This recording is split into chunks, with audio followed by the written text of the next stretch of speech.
Okay, welcome back to All Things Whitetail. Here with Jim Ward with Jim Ward's Whitetail Academy.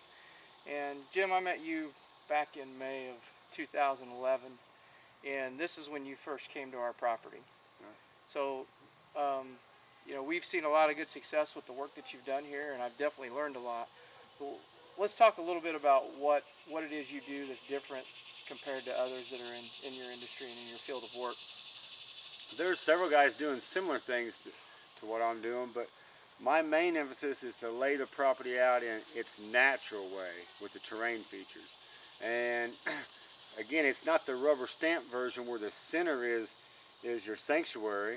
A lot of properties that I go to and work on, the sanctuary actually is useless to the people because they haven't done any habitat work in there, and the timber has grown up, or the vegetation has grown up past the successional stage that the deer like.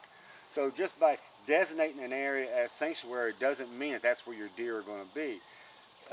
Actually, completely the opposite. I'll go to the property, I'll say, show me the beds in your sanctuary where the deer are at. Most of the time the customer can't do that because the property wasn't laid out correctly. I can take them to the end of a point and show them where the deer are naturally bedded there. And the reason I want to create better bedding there is for dominant animals to come in and take over the spot. I experienced that firsthand when you were here back in May of 2011, and I'd walk by buck beds all the time and never realized exactly what they were, and it was interesting because we weren't 10 minutes into the walk on our property and to get the layout and understand what kind of plan that we were going to execute, and you walked over and said, "There's a buck bed," and it was amazing how it just clicked for me, seeing that one natural bed on what it is I needed to be looking for, and then talking about the terrain features and all of that. So, um, I think a lot of people don't understand when we talk about hinge cutting and making some changes to the habitat. Why don't you talk a little bit about that and how that really benefits versus being detrimental to the environment? Like I was saying, I find where they're naturally bedded at, and then I improve it.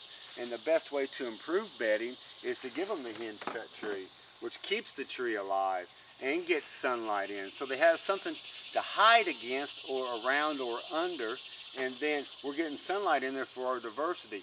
So at the same time, I'm doing a timber stand improvement. These were hawthorn trees, so hawthorn isn't a timber tree, so we knock some of those down so we can get our walnuts and our red oak to really kick off. And even on this situation, we got a wild apple tree here, so we've knocked the competition back away from it, so now it's going to be able to produce soft mass for us. So the entire time I'm walking through the timber, working on a property, I'm cutting all the vines out of the trees so now the deer can reach them, and it saves the canopy of those trees because a vine will just rip the top out of your good timber trees, and then it gives them again their diversity if they can reach down low.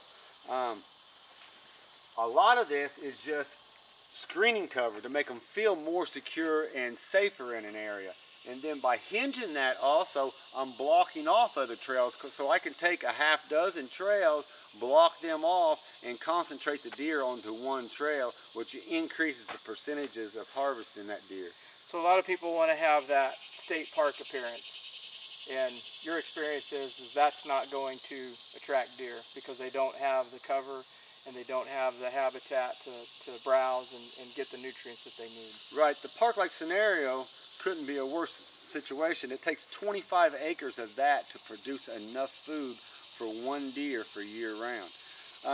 When I knock the stuff down and get more like a clear-cut situation, I can produce enough food on 4 acres for one deer. So I can have 6 times more deer naturally living off of the natural vegetation. Then I put some food plots in, increases my carrying capacity even more because now I have some place for them to hide, plus the high quality food.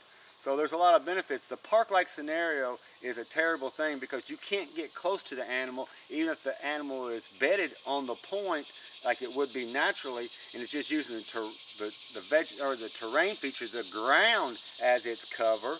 You can't get close to it because it sees or hears you coming. And the thicker you can make it, as long as the animals still have access to move, the closer you're going to be able to get to hunt to those sanctuaries or places they're spending most of their time. Well, that's I appreciate you coming out. We're going to continue to work together, and it seems to be going well, and you're definitely helping me and teaching me a lot of things. So if you want to get a hold of Jim, check out his website, jimwardwhitetailacademy.com. You can go on there and click on contacts and contact him directly, and it'll send him an email, and he'll give you a call if you're interested in having him come out to your property and help you as he's helped me the past 3 years. So I think we're set up for good success this fall, and hopefully we see some good deer once the leaves start to turn. Keep following us on our blog at allthingswhitetail.com, and we appreciate your time.